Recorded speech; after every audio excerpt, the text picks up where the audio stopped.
मुझे तो आप भगवान कह रहे हो, अच्छे आदमी भी नहीं दिखते हैं भगवान श्री कृष्ण। महात्मा जी ने कहा देख भैया, अब तेरी इच्छा जो भी है तुम जो समझना समझ ले, पर भगवान श्री कृष्ण ने तीर चुराया, रास रचाया, चोरी की, तो उनकी 18,000 श्लोकों की बनी क्या भागवत। और जरा तुम किसी दुकान से मिठाई चुरा के भागवत क्या कहेंगे, भगवान की बनी भागवत, तो तुमसे क्या कहेंगे भागवत, जरा रुक जा। तो भगवान की बनी भागवत लेकिन तुम्हारी बनेगी भागवत, इसलिए भगवान की जो लीला है वो अनुकरणीय नहीं है। ठाकुर जी सबको हर प्रकार से समझ में नहीं आते हैं। इस प्रकार से भगवान का हो गया 16,108 विवाह। द्वारिकाधीश की एक दिन भगवान ने सोचा कि जितनी पत्नियां हमारी हैं ये सब रूठती रहती हैं, लेकिन रुक्मणी आज तक कभी नहीं रोके। इनसे जब भी हम कोशिश करते हैं कि रूठ जाए, पर ये आज तक रूठी ही नहीं। कुछ ऐसा किया जाए कि रुक्मणी जी रूठ जाए। आज भगवान आए और एकांत में रुक्मणी जी और भगवान श्री कृष्ण बैठे हुए। उन्होंने कहा देवी कुछ बात कहनी है। हाँ प्रभु कहो। उन्होंने कहा कि तुमने हमसे विवाह क्यों किया, हमसे विवाह करने का कारण क्या था, शादी की आपने। जो बड़ी माता दिल से चौंक गई कि आज ये क्या हो गया, कैसी बात पूछ रहे हैं। 10 बच्चे हो गए, एक बिटिया हो गई। भगवान के 16,000 विवाह हुए, प्रत्येक से 10-10 बेटे हुए और एक बिटिया भैया। इतना विशाल भगवान का परिवार था। तो रुक्मणी माता कह रही है कि 10 बच्चे हो गए, एक बिटिया हो गई, अब तक कुछ नहीं कहा, आज इनकी क्या बुद्धि में आ गई, कह रहे हैं विवाह क्यों किया। भगवान कहते हैं देखो देवी,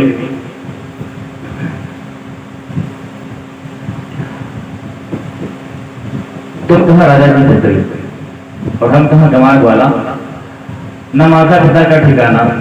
कोई कहता है वसुदेव के पुत्र हैं, कोई कहता है नंद यशोदा के पुत्र हैं। हमारे माता पिता का ही कंफर्म नहीं है, जिसके जात कुल धर्म का ही कंफर्म नहीं है, उससे तुमने विवाह किया। और गुण तो कोई मेरे अंदर है ही नहीं। कोई कहता है नाखन चोर है, कोई कहता है रणछोड़ है, कोई कहता है चीर चोर है। तो इतने सारे मेरे नाम पड़े हैं और तुमने मुझसे विवाह कर लिया। कोई गुण तो मेरे अंदर है ही नहीं। और तो और लड़ाई के मैदान में रण छोड़ के भाग गया, मेरा नाम पड़ गया रणछोड़। और तो देवी हमारे कुल में यदु महाराज को श्राप लगा है, तुम्हारे कुल में कोई राजा नहीं बनेगा। तुम तो राजा भी नहीं है, हमसे विवाह करके तुम्हें मिला क्या। अगर मेरा कहना मानो तो ससुराल से तुम्हारी अभी बात करते हैं और विवाह तुम्हारा हम ससुराल से पक्का कर देते हैं। जब इतना कहा भगवान ने तो रुक्मणी माता बेहोश होकर गिर गई। और जब भगवान ने देखा कि गिर गई, तुरंत तो भगवान चतुर्भुज रूप लेकर के रुक्मणी माता को थाम लिए। एक हाथ से पानी का छींटा मार रहे हैं, दूसरे हाथ से ठाकुर जी पंखा कर रहे हैं और तीसरे हाथ से रुक्मणी जी को जगा रहे हैं। तो रुक्मणी जी जब जागी तब भगवान ने कहा तुम तो बहुत जल्दी घबरा गए, हम तो खाली मजाक और प्रयास कर रहे थे। देवी गृहस्थ जीवन में यही तो एक सुख है। दिन का मारा हुआ व्यक्ति दिन भर का थका मारा अपने धर्म पत्नी के पास में आता है तो कुछ हास परिहास करके अपने जीवन की थकान को मिटा लेता है। और तुमने गिर गई। रुक्मणी माता समझ गई कि हमसे मजाक कर रहे थे। तब उन्होंने उनकी बात का उत्तर आपने क्या कहा कि आपके कोई माता पिता नहीं है। ठीक ये तो कहा, सारे संसार के आदि नारायण आदि पिता तो आप ही हो। यह जगत यह संसार तो आपसे ही उत्पन्न हुआ है महाराज, तो आप किसके पिता बनोगे। नाटक के लिए भले आप किसी को माता पिता स्वीकार कर लीजिए, लेकिन वास्तव में तो सबके पिता आप ही हो। तो आपने ठीक कहा कि तुम्हारे कोई पिता नहीं है, क्योंकि आपका कोई पिता नहीं, सबके पिता आप ही बने हो। आपने कहा मेरे अंदर कोई गुण नहीं है। ठीक ही कहा प्रभु। सृष्टि सतरज तमगुण तमगुण सतरज और तमोगुण से सृष्टि जो है बनी है, 3 गुणों से मिलकर। पर यह तीनों गुण आप में लेस मात्र है ही नहीं, विशुद्ध सत्वमय है। इंद्र ने कल कहा था ना कि विशुद्ध सत्वम तव धाम शांतम तपोमयं भस्करजस्तमस्कं मायामयोऽयं गुणसंप्रवाहो नवीनते ग्रहणानुबंध। हे रघुनाथ जी, हे गोपाल जी, आप तो विशुद्ध सत्वमय हैं, विशुद्ध सत्वम तब धाम शांता।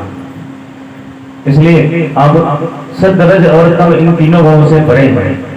और आपने कहा लोग मुझे कहते हैं मैं चोर हूं, तो ठीक ही कहा है, क्यों चोर हो? कहते हैं हे भगवान, आप किसकी चोरी करते हो?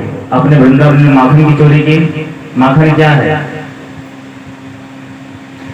कहते हैं जिन भक्तों का मन मक्खन के समान है, नवनीत के समान है, उन भक्तों के मन को आप चुराते हो, ना कि किसी विषयी लोभी के मन को चुराते हो।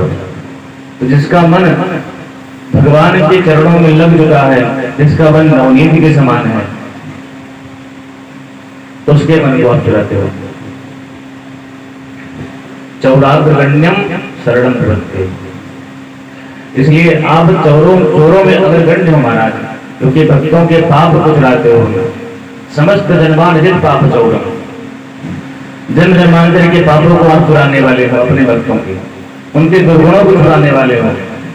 इसलिए आपसे बड़ा कोई चोर भी नहीं है। इसलिए आपने ठीक ही कहा। और आप कहते हैं कि मैं रणछोड़ हूं, अपनी मथुरा को छोड़ करके मैं समुद्र में बैठा हूं। ठीक ही कहा प्रभु, आपका वास वहीं पर है जिन भक्तों का मन हृदय निर्मल रहता है। जासु हृदय आगार बस ही राम सरचापुधर। प्रभु जिसके हृदय में प्रेम है, जिसका हृदय समुद्र के समान निर्मल है, उसी के हृदय में आपका वास होता है। इसलिए आपने कुछ गलत नहीं कहा है, सही कहा है।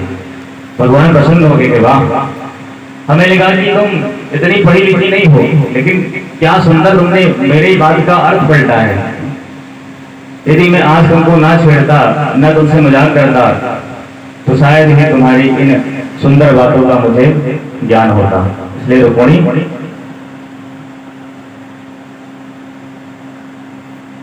तुम्हारे अंदर जो भाव है वो बड़ा ही दिव्य है।